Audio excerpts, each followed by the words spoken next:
Aí existe uma responsabilidade solidária, ela não é subsidiária. A gente tem que entender qual a distinção da responsabilidade subsidiária e solidária. A subsidiária, ela advém primeiro daquele que teria a responsabilidade em indenizar. Vamos supor na questão do arrendamento, né? Se isso ocorresse, não foi na fazenda daquele que de fato é o arrendatário. Então, é ele que vai pagar e depois, ou melhor, desculpe, aquele que é proprietário. Então, quem vai indenizar? Quem vai ser chamado? Primeiro o Leonardo, e subsidiariamente aquele que está na terra, o arrendatário. Não é assim que funciona. Eu só estou dando exemplo Sim, que é uma sim, sabia. responsabilidade subsidiária.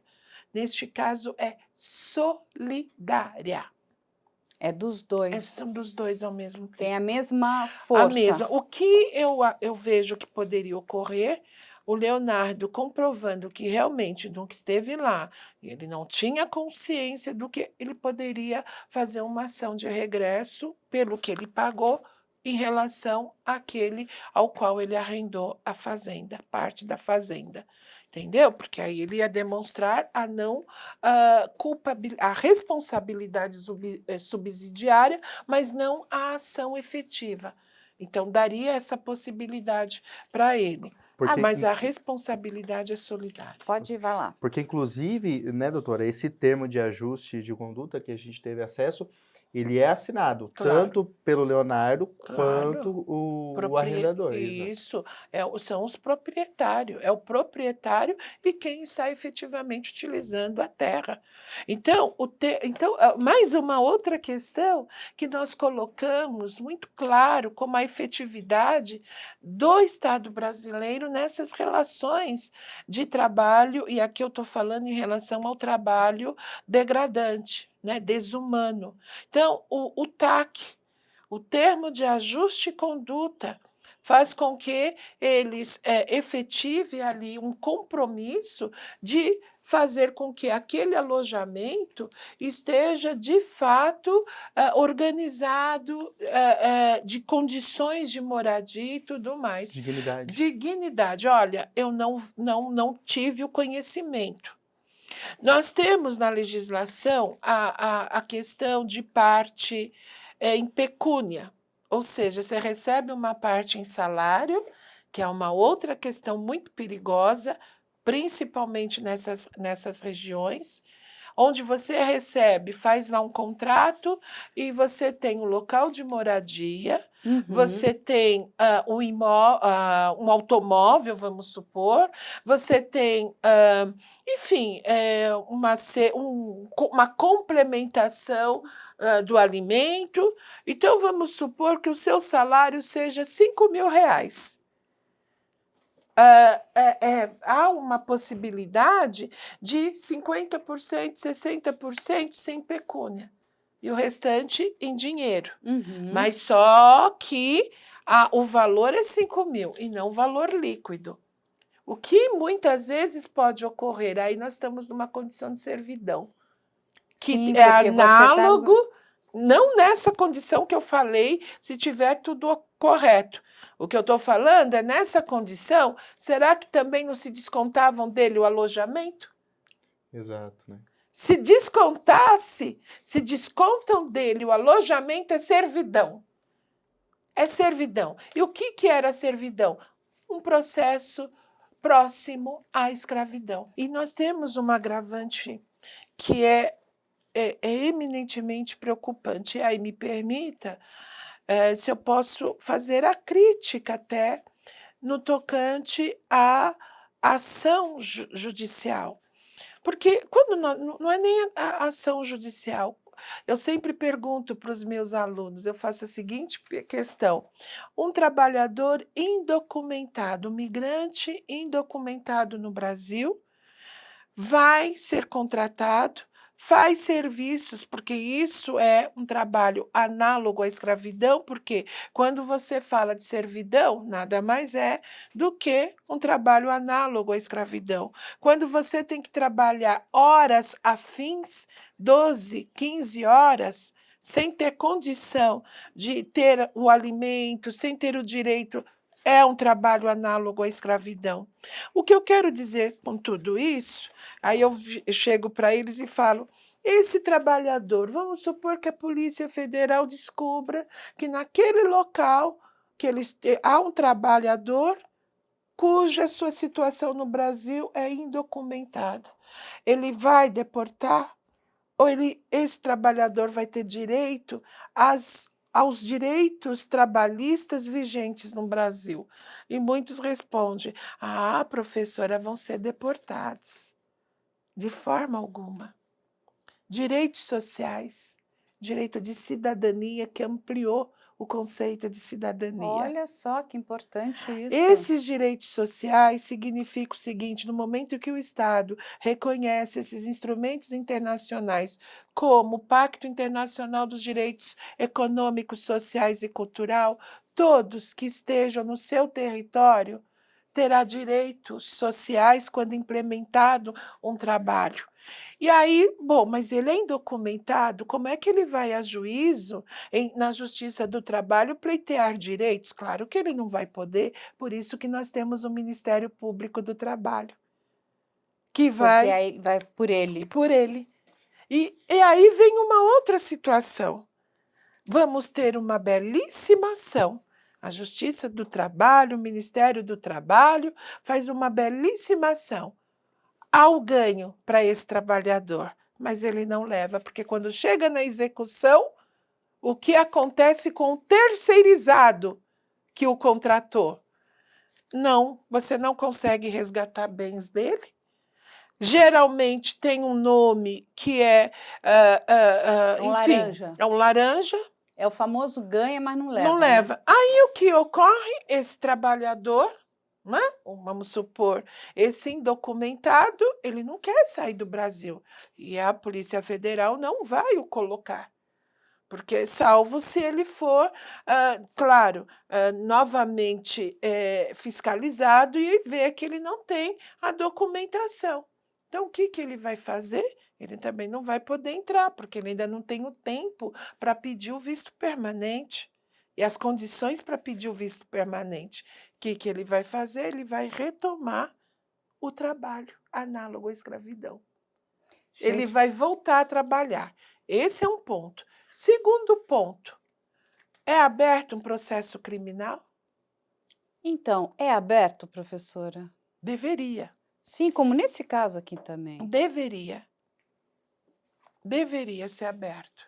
Então, é aí que eu falo da falha, porque o trabalho análogo à escravidão é crime. Sim, Acabou, é crime. Responsabilidade penal. Abrir uma ação penal. E mas não é isso aberto. não é feito. Fica na Justiça do Trabalho, que faz o seu papel, Mas a gente mas não entende há execução. que são duas São duas ações distintas. distintas. Uma no âmbito penal e a outra no âmbito E, e trabalhista. quando a gente fala dessas indenizações que esses trabalhadores, né, tiveram direito, a gente está falando, na verdade, de indenizações trabalhistas, correto, Trabalhistas, professora? isso. Mas quando a gente olha essa condição, né, de humilhação, essa condição Que vem do dano vexatória, moral. degradante, ele também não teria um direito a uma ação civil ou não? Não, Já porque está já junto? está dentro. Hoje, já desde do momento, e aí foi lá com a emenda constitucional número 20, né, nos anos 90, que nós tínhamos a Justiça do Trabalho, não era a Justiça do Trabalho, né? Quer dizer, ela não era tida uma feição do âmbito da Justiça Civil, era Uhum. uma natureza reclamatória. Então, algumas questões aliás, as questões eminentes trabalhistas eram feitas na Justiça do Trabalho, que era denominado Junta de Conciliação e Julgamento. Para quem tem menos de 30, não sabe disso. Mas, e deixa ele fazer E mais... depois que virou Eu a tenho, eu Justiça tenho do mais uma Trabalho. dúvida aqui, porque quando a gente olha essa situação que essas pessoas estavam, eu acredito que, inclusive, o tratamento que elas recebiam, e aí, quando eu vou dizer o tratamento, é o tratamento verbal, não deveria ser muito diferente. Claro que não. Então, quando a gente fala de tratamento verbal, são as agressões, também são as humilhações, né? E aí a gente sabe muito bem qual é o caminho que isso vai dar. Porque se a pessoa é negra, aí vem o racismo, se a pessoa é de origem, enfim, ela vem de um outro país, aí começa com a quenel, porque Aham. você Xenofobia é um total. boliviano, é isso? Então a gente tem a xenofobia. Nesses casos, aonde a gente não sabe, isso é uma questão hipotética que eu estou fazendo aqui Uhum. para a professora. Essa violência tem ocorrido, essas pessoas também não têm direito a ações criminais, porque a gente entende que isso tudo seria uma injúria Uhum, racial. uhum, E injúria racial, ela é um crime imprescritível e uhum. inafiançável. Aí nós temos que fazer algumas análises, porque Uhum, nós temos algumas condutas na relação de trabalho, uhum, a par da questão do trabalho degradante ou análogo à escravidão, mas vamos falar num todo do trabalho. E são várias condutas que trazem constrangimento ou discriminações para o trabalhador, uhum, que são distintos, essas 2 expressões. Quando você fala em uma das formas de constrangimento são o que nós chamamos de assédio, uhum. que pode ser o assédio moral. Dentro do assédio moral, dentro desse assédio, além do moral, nós já vimos que também o sexual.